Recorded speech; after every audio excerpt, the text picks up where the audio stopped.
I was like, man, this rest of your life is gonna suck. It is going to suck, not because you're gonna be a loser, but because you're gonna fucking finally start to win. And winning is not easy, my friend. Hope is bullshit.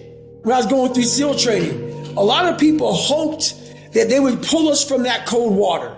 Man, hope ain't gonna get you shit because it's not in your hands. Hope is not in your hands. You can't control hope, man. You can't. It's just hopefully this thing happens. But when you get belief, when you start to create belief, and belief isn't like an after school special. Most people think, oh man, like your mom and dad, you need to believe in yourself. Sesame Street, when I was growing up and shit, you need to believe in yourself. That's not the belief I'm fucking talking about. It's the belief that you harness through hard work and dedication. And it's something that you know what you are capable of because you've gone there several times in those dark times. So my belief, why I kept on going back to Navy SEAL training and going back to all these different things, not because I hoped training would get easier. It's because I believed I could fucking make it. And trust me, my father and a lot of people had to do with my upbringing on how shitty it was. But like I put in that book, no one's gonna come back and say, hey man, I apologize. Maybe someone does. Very few people will. So at the end of the fucking day, when all things are said and done with, while my dad was the devil, and I believed that for a long fucking time, I had to confront him. And when I confronted the devil, so what I thought was the devil, I realized that I was the true devil. I was the one holding me back. And I was the one looking for all these ways to say, it's okay, David. You're a loser, you're a born loser, so it's okay. And I was hoping my dad was gonna give me that confirmation. And he was a loser himself, but at the end of the day, when I left there, I realized, well, shit, man, it's on me. My dad's fucked up, my mom's fucked up, the people around me are fucked up. They're not gonna save you. You gotta fucking save yourself, my friend.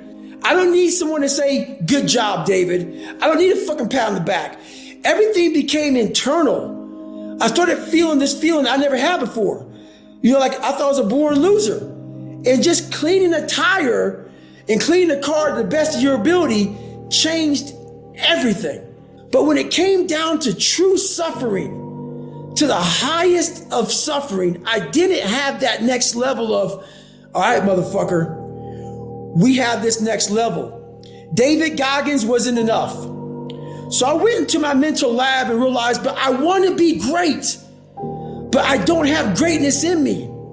So I had to create a motherfucker that was great. And in my mind, I'm really big on visualization.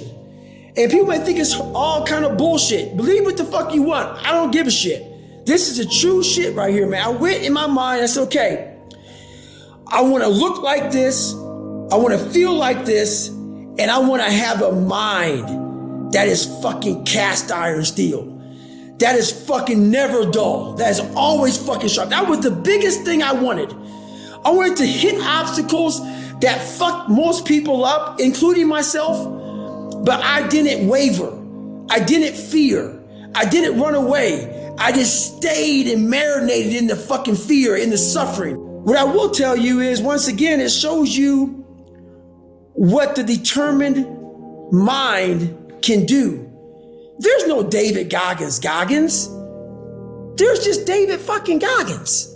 And that's what people don't get, man. David Goggins just changed his fucking mindset in that porta potty.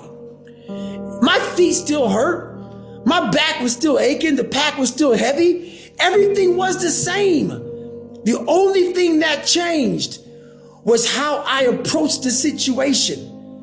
I no longer wanted to be a victim of that race, a victim in my mind. I wanted to dominate when most people would refuse to dominate.